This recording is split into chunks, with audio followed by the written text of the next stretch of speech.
Dr. Amitabh Biswas, Dr. Shyam Kundu, Dr. Soumik Goswami, and the entire team of Medicon 2024 for inviting me to give this prestigious APJ Abdul Kalam oration. I am very thankful to the entire team of BDCon, and my sincere apologies for not being able to be there physically because of various constraints, logistic constraints, that I am unable to be there today.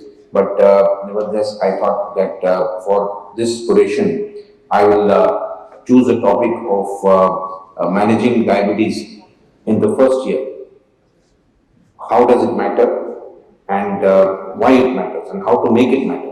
So this is the topic that I thought, which is very practical and should be discussed with everyone. So I thought I'll start with two interesting cases which all of us see in our clinics. We see such patients in our clinics. A 30-year-old gentleman is coming, he's IT professional working for a US-based company, working in the night shift. So he works from 9 p.m. to 3 a.m. every day. And he has family history of diabetes in both his parents. He's obese.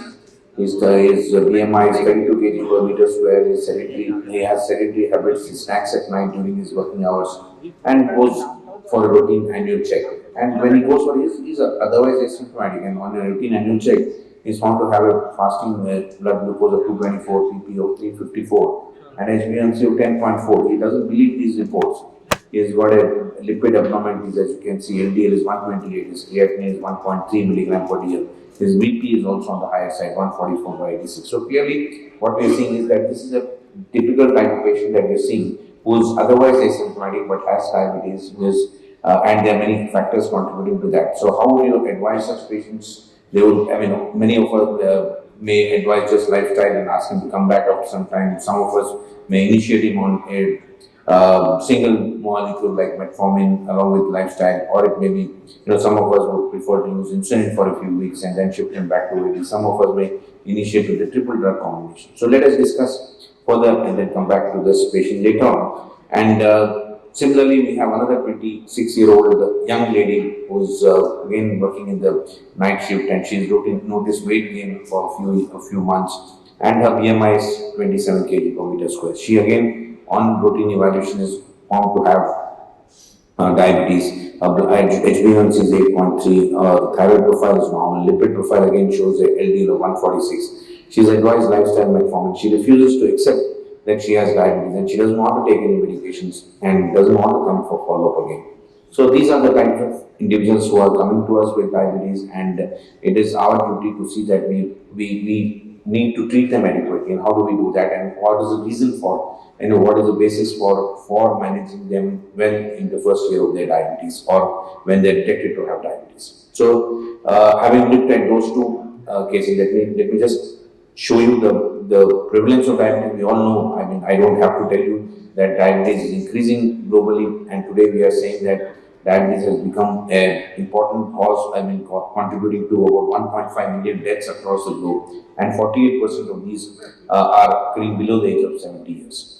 And diabetes contributes to about 20% of all the cardiovascular deaths, and kidney disease again is on the rise with diabetes. We know that from the recent INDIAB data that the prevalence of diabetes is 11.4%, and that of pre-diabetes is 15.3%.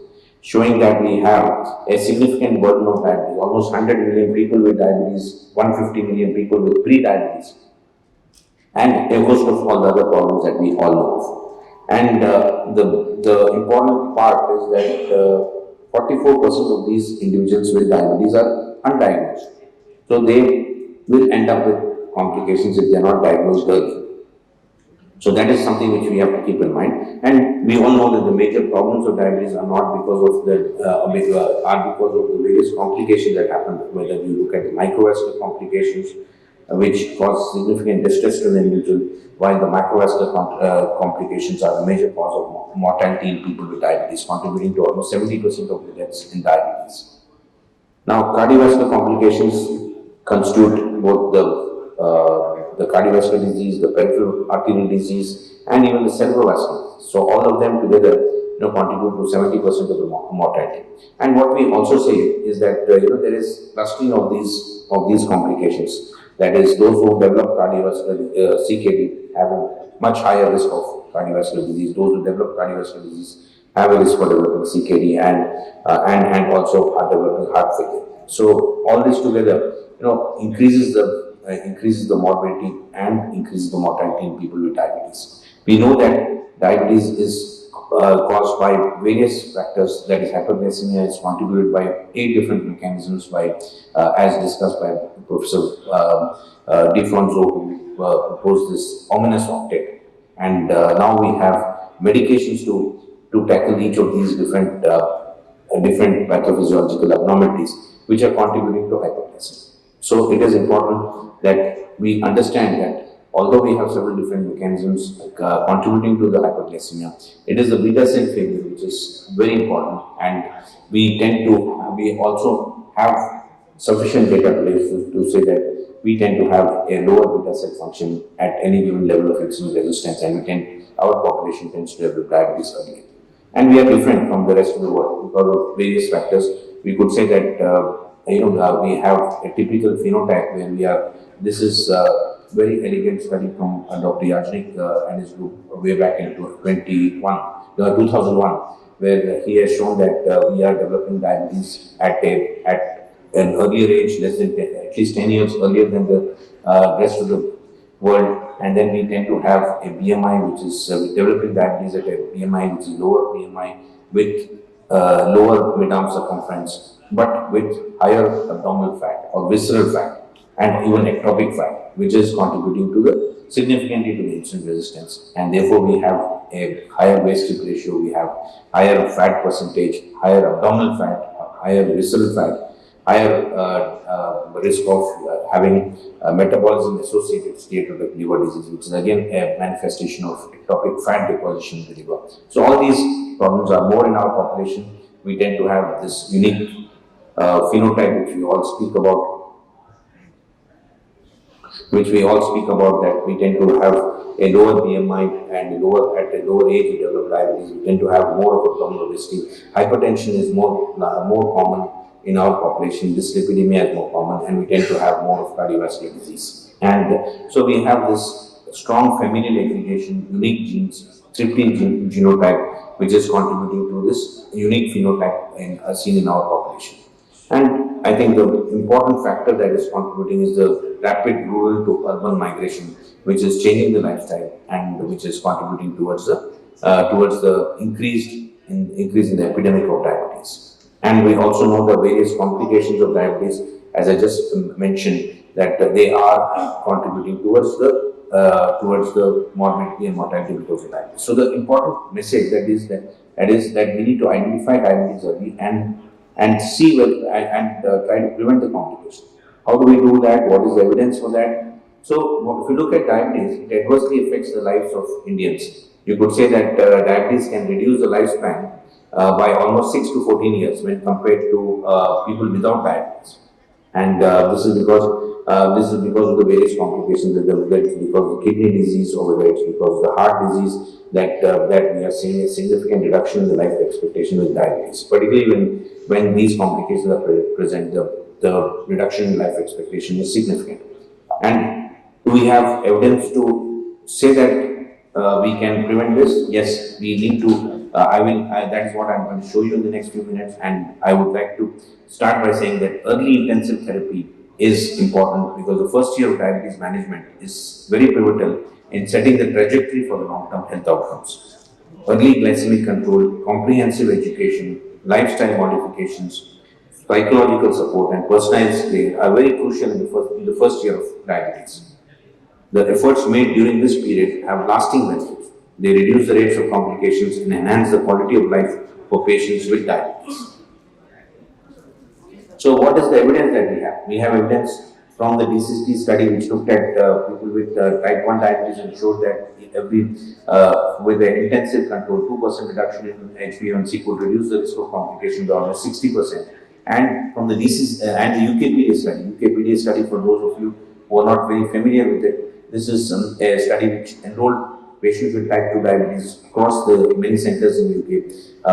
More than 5,000 patients were enrolled, and they were either randomized to a standard treatment which was being followed in those years in 1970s, late 1970s and 1980s, versus more aggressive management with sulfonylurea and metformin, bringing down the difference between the two arms was that 1% lower HbA1c was achieved in the arm which was intensively controlled, and that brought down the complications by significantly. Death from diabetes came down by 21%. Microvascular complications came down by 37%, and peripheral vascular disease came down by 43%, and the heart attacks also reduced by 16%, which was not statistically significant. And the more important message that comes out from the follow-up of these patients was that when these patients were followed up for the next 10 years, what was seen was that even the macrovascular disease or the heart disease that did not significantly benefit in the first 10 years showed a significant benefit in these 10 years.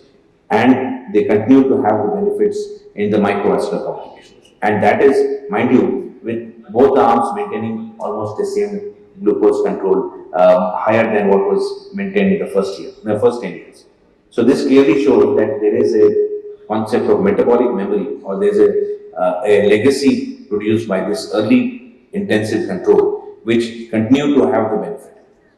So what happened to these individuals who were in the UKPDS study after another 20 years?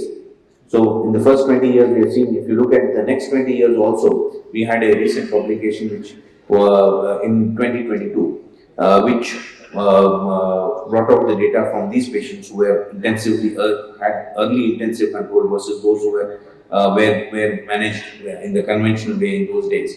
The intensive control arm continue to have these benefits, with the reduction in any diabetes-related endpoint by 10% lower than the conventional arm, myocardial infarction 15% lower, that again which is statistically significant. Microvascular disease very significantly 26% lower in this early intensive control arm, and all-cause mortality also lower.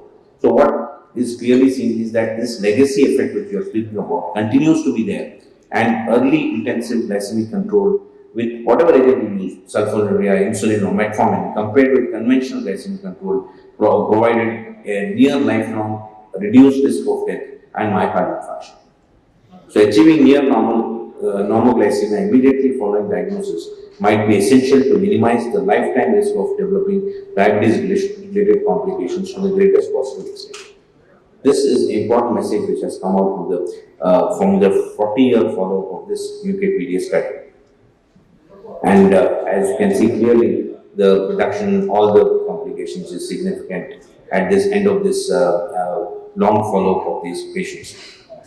So clearly we are saying that there is a better quality of life provided to our patients, a reduction in lifetime in the complications, and a better life without complications being provided by early intensive management of diabetes.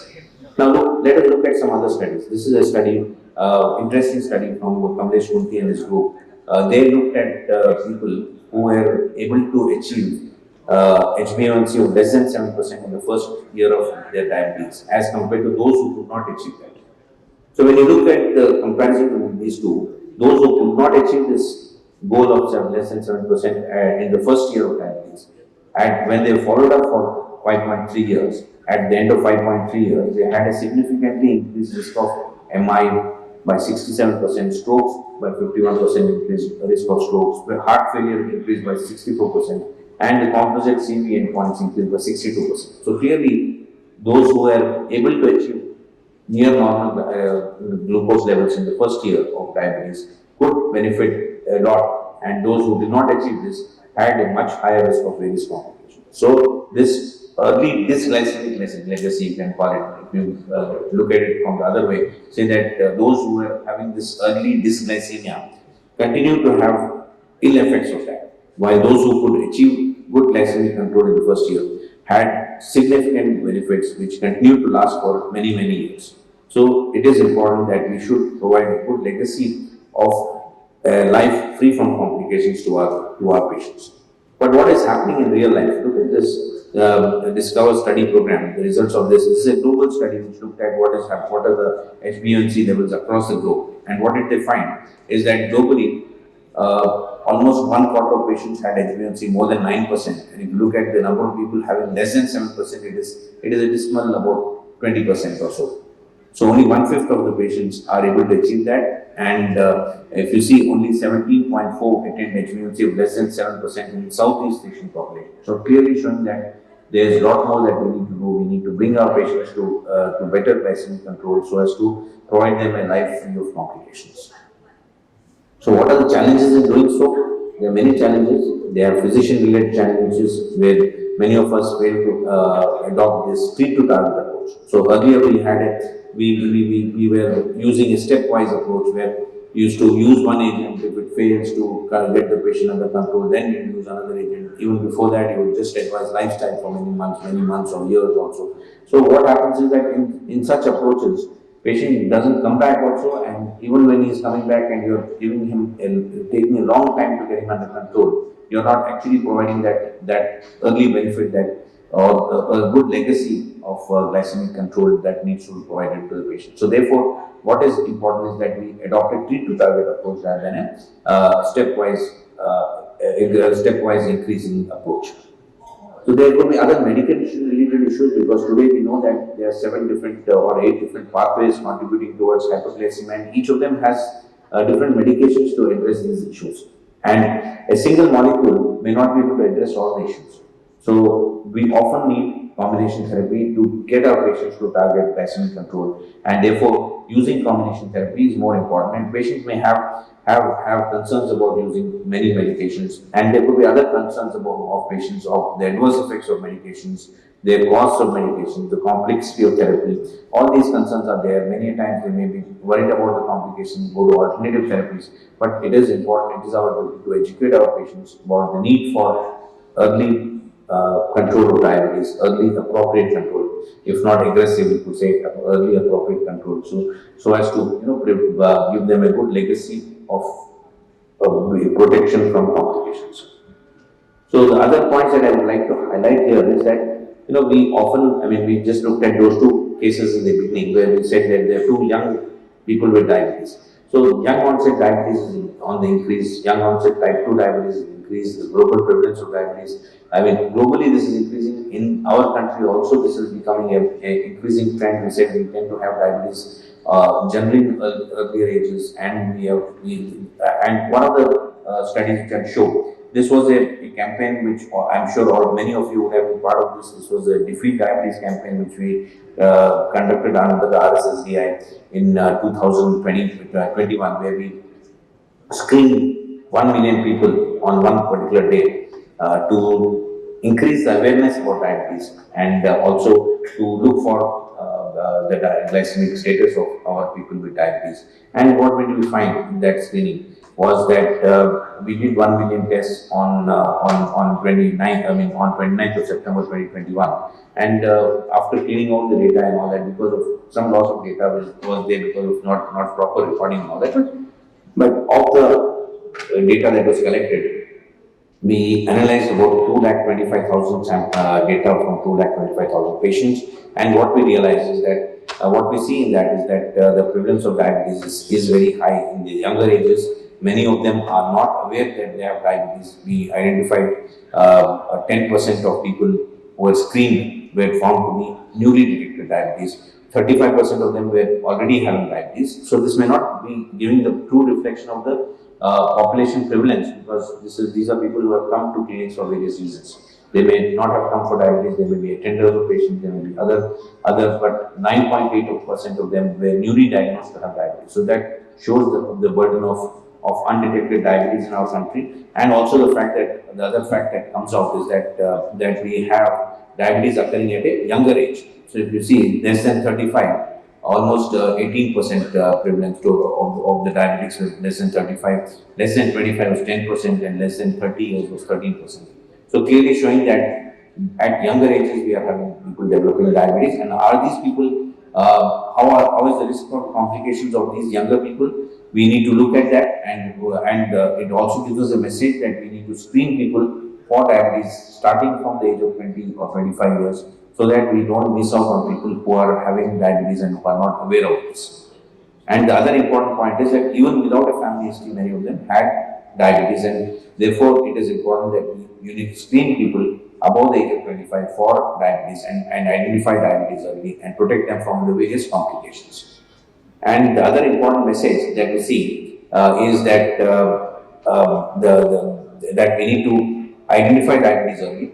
And coming to the interesting study called the Today study, which looked at young people with type 2 diabetes. What was seen in this study? This was a US-based study. So this is just to bring out the fact that these young individuals with type 2 diabetes are not at lower risk of complications. This is what generally we have an idea, impression that these people are not at immediate risk of complications, so we tend to be a little less stringent in the goals that we set up for them, or in terms of advising them to protect their to maintain a good strict glycemic control. So if you look at the young onset diabetes and compare it with type 1 diabetes of similar age, you find that the prevalence of complications is much higher. Whether you look at the macrovascular disease or microvascular complications, they're much higher in young onset type 2 diabetes.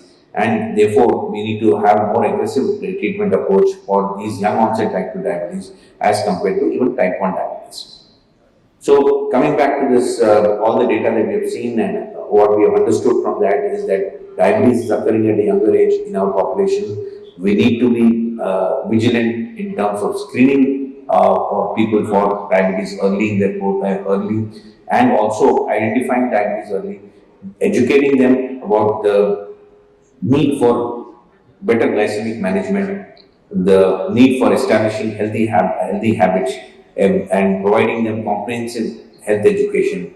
This will give a foundation for long-term health benefits, and it also helps in providing early personalized interventions, and also providing the emotional and psychological support that is needed during this first year of diabetes, and also builds up a strong healthcare provider partnership in terms of managing diabetes. And this is very important because, if you look at the father of diabetes in India, M. Vishwanathan, whose 100th anniversary was celebrated last year, he visioned long back that every person with diabetes should be helped to have a normal lifespan in perfect health. So this is what is the vision of our father of diabetes in India, and we should work towards providing that by early screening for adequate glycemic control, early screening for diabetes, identifying diabetes early, treating it effectively so as to provide this healthy life free of complications of diabetes. So what are the approaches to providing that? I'll just take 1 or 2 minutes more. We need to provide comprehensive lifestyle education, adopt a treat to target approach rather than a stepwise approach where many of our patients are given a bad glycemic legacy. And the other important thing is that early use of combination therapy is very important, because what we see is that there are many different targets at which our different molecules are working, and which are contributing to hyperglycemia, and we need to address them effectively so as to provide better benefit to our patients. The higher the HbA1c, the greater risk of complications. Monotherapy many times is insufficient, and we often need to use combination therapies. Even triple combination therapies have become very popular now, and they are. There is a lot of data which has shown that early use of combination therapy is better in terms of providing better glycemic control, and this has been even approved. Many of the guidelines are now speaking about using combination therapy when the HbA1c level is more than 1.5% above the goal, and using that we can provide better glycemic control. And this has been shown in various studies, and studies like this have shown that early use of combinations can help in preventing the complications. So lifestyle advice in terms of physical activity, dietary modifications, and the need for medications and regular monitoring is what we need to tell our patients, so that we can give them a better life full of diabetes, full of a better life free of complications. And this is what we are trying to do in most of our patients. I thank you all for the patient hearing. The take-home message that I would like to say is that establish the diagnosis of diabetes early. Do not give the label of mild or moderate, because this makes the patients more complacent. Starting treatment early is very important. The first year of diabetes is the golden year. Give your patients a good legacy of complication-free life by reaching the target of HbA1c of less than 6.5% in the first year. Provide complete treatment of diabetes.